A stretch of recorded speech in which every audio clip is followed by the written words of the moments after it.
Vääpeli Heikki Laaksin kaatuminen.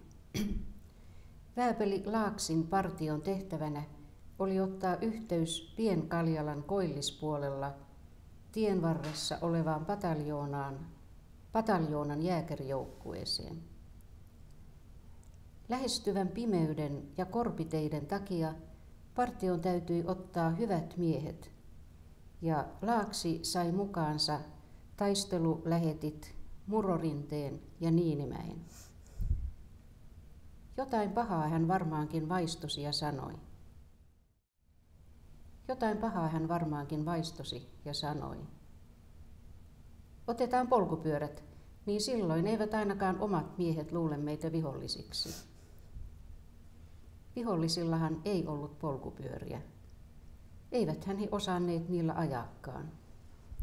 Se tiedettiin talvisodan syyspäiviltä. Kannaksella ja Laatokan Karjalassa he hajoittivat kyliin jääneet polkupyörät osiin, ja yksi otti kissan silmän, toinen satulan, kolmas kurasuojan, neljäs soittokellon ja niin edelleen ihmeesineenä muistokseen merkillisestä maasta, jossa talotkin olivat maalattuja. Tätä sinänsä huvittavaa asiaa kaikki suomalaiset eivät tunteneet, ja se maksoi Laaksin hengen. Partio ajoi Kapulatietä tavoitteensa ohi, sillä jääkärijoukkue oli jostain syystä siirtynyt hetkiseksi tienlaidasta syvemmälle metsään. Laaksi meni vihollisen bunkkereille saakka. Hän huomasi kyllä joutuneensa liian pitkälle, mutta ei siitä hämmästynyt, vaan suoritti lyhyen erikoistiedustelun ja totesi muun muassa erään bunkkereista miehittämättömäksi. Cut. Pekka, can I have... Ja totesi muun muassa erään bunkkereista miehittämättömäksi. Sen jälkeen partio palasi pyörilleen ja lähti ajamaan takaisin. Tällä välin oli jääkärijoukkue palannut paikalleen tienvarteen ja partion lähestyessä sehän tuli vihollisen suunnasta. Avasi 2 konepistoolilla tulen 3 miestä kohti. Laaksi oli ajanut ensimmäisenä ja hän kaatui pyörältään tielle ehtimättä virkkaa sanaakaan. Toisena ollut Niinimäki ehti hypätä maantieojaan. Viimeisenä ajaneen Murorinteen rinnan läpäisi Luoti, mutta ei sen pahemmin kuin että hän puolusti kunniakkaasti mainettaan komppanian kovimpana kiroajana. Sitä lajia kiukkua purkautui pian, sillä Murorinne tunsi heti ampujat suomalaisiksi. Paikalle saapunut komppania sai masentavan varmistuksen onnettomuudesta.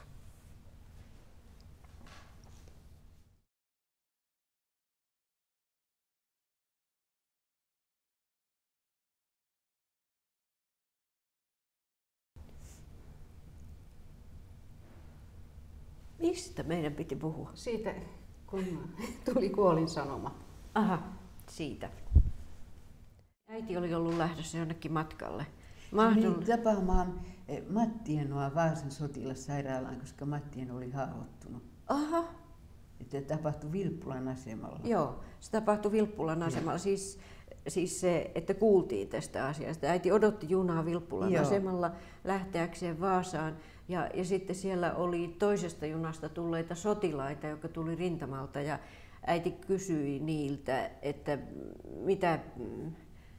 mitä Heikki Laaksille kuuluu tai jotain tämmöistä tai mitä Kuoreveen miehille kuuluu tai semmoista.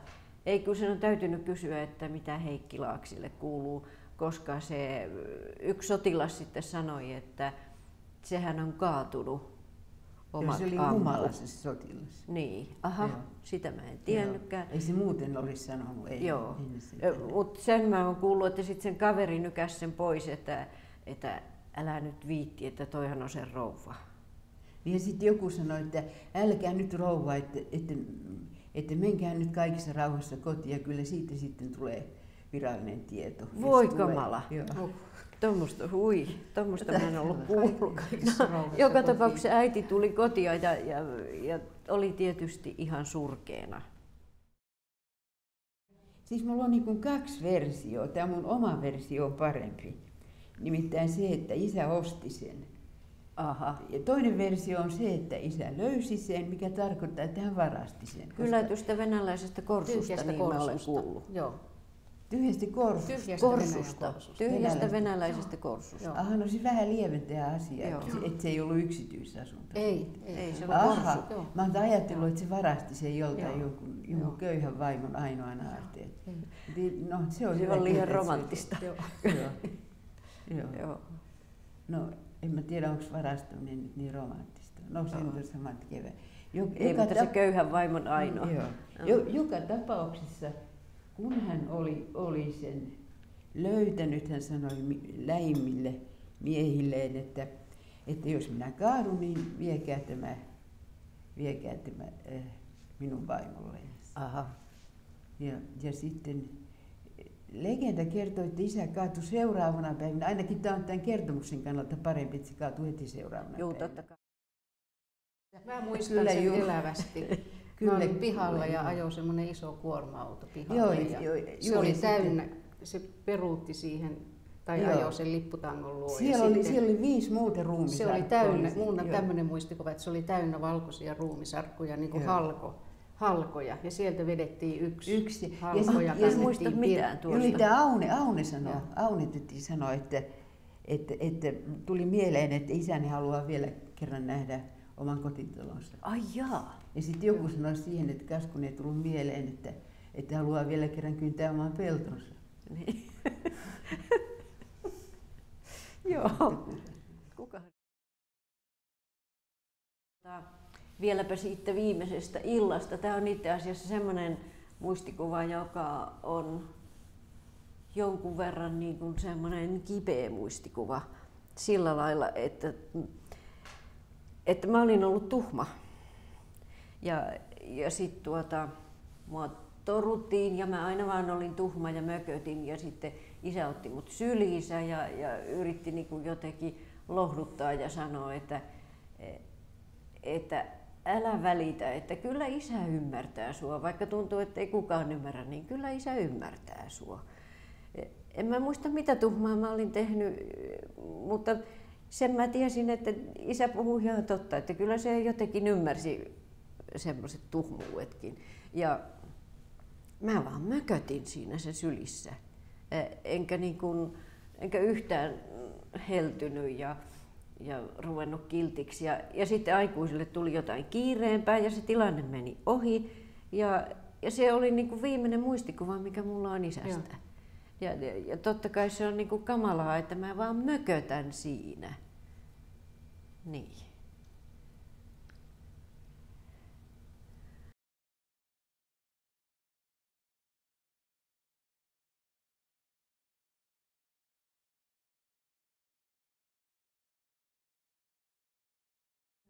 Mutta sä sanoit, että sä olit tuhma, niin sä otit mut usein mukaan näihin tuhmuuksiin. Me oltiin yhdessä tuhmia ja sä olit kiltti. Sua ei otettu mukaan sen takia, kun sä olit niin kiltti. Ja muistatko sä semmoista, kun meillä oli joku apulainen, jolla oli pikkuinen tyttö, semmoinen 2 vuotta. Oli, joo. Joo. Ja kerran se pantiin nukkuun varmaan pikkuevan pinnasänkyyn päiväunille sinne makuuhuoneeseen ja sä keksit semmoisen. Sinä, en minä. Mutta mä tulin mukaan innolla. Kun siellä oli semmoinen lampun kuuppa, josta roikkui semmoisia lasikoristeita. Kyllä, joo. Ja niissä oli semmoisia pillejä. Joo. Me irrotettiin ne pillit siitä, noin pitkät lasipillit. Ja sitten imettiin ne vettä täyteen. Ja ruiskautettiinko sen raukan naamalle? Joo, ruiskautettiin, että se ei saanut nukuttua. Ja sitten kun se rupesi parkumaan, niin meillä oli hauskaa. Kyllä. Hyvin olkoon. Mä olen hyvin iloinen, että mä olin kiltti. Juu, se oli.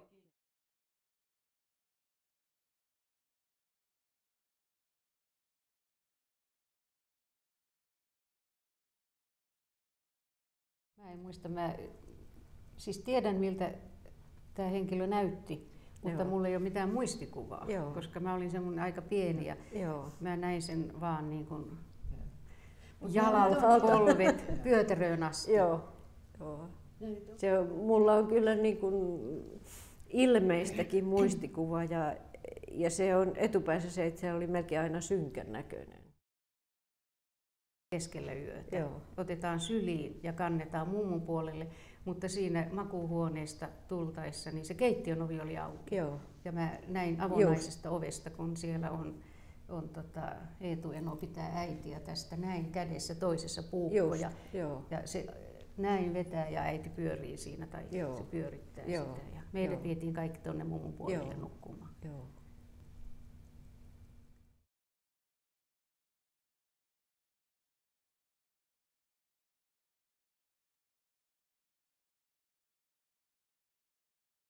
Ei mitään dramatiikkaa, se oli vaan, että se oli niin kuin sellainen muutto. Mä luulen, että se johtui myöskin siitä, että mehän palattiin sinne jatkuvasti, niin kaikki kesät oltiin siellä. Joo, se kesti vuosia se irtaantuminen.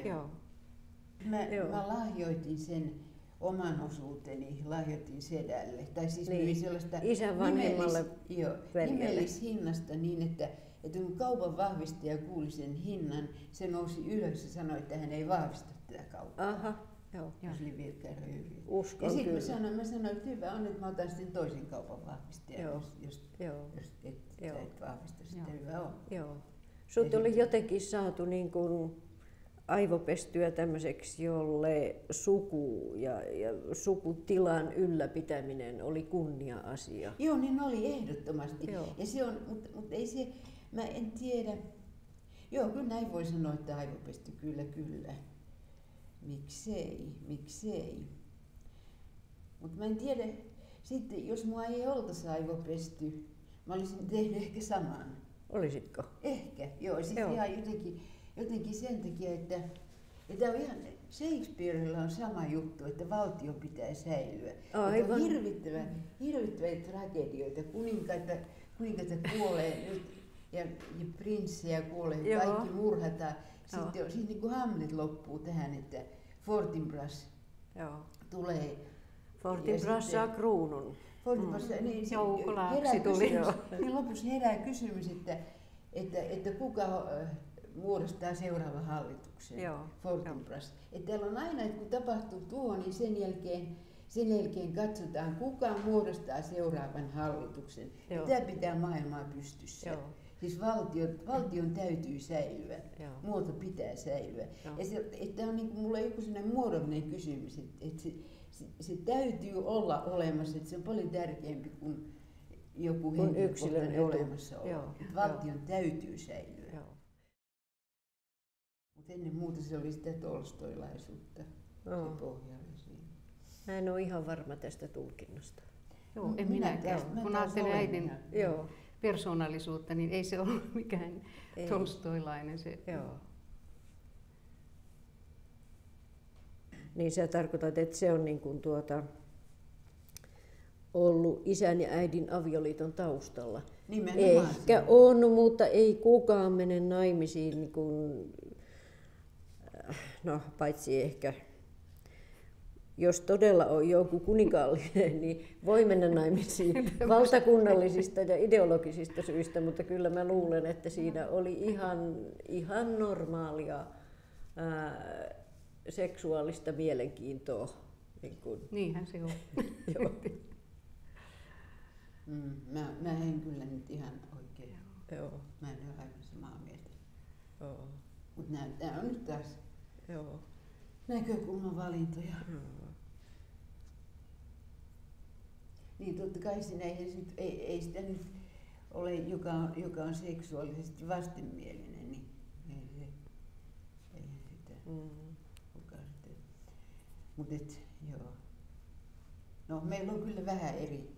Joo. Tai tätä ei voi niin tämmöisenä klönttinä nyt. Ei. Ei voi, tää on niin kuitenkin. Tää on liian suuri juttu. Taikka liian kaukainen juttu, josta meillä on liian vähän informaatiota. Niin, tämmöisiä fragmentteja Niin. niiden elämästä, jotka Joo. niin kuin sirpaleiksi mennyt peili ja meillä on Joo. muutama palanen Joo. vaan ja yritetään nähdä sieltä koko kuvaa. Eihän se onnistu. Joo. Sitten me vaan täydennetään mielessämme. Joo. Tämä oli tämmöinen. Erilaisilla tulkinnoilla. Erilaisilla, joo. Joo. Joku niistä voidaan osua Joo. oikeeseen.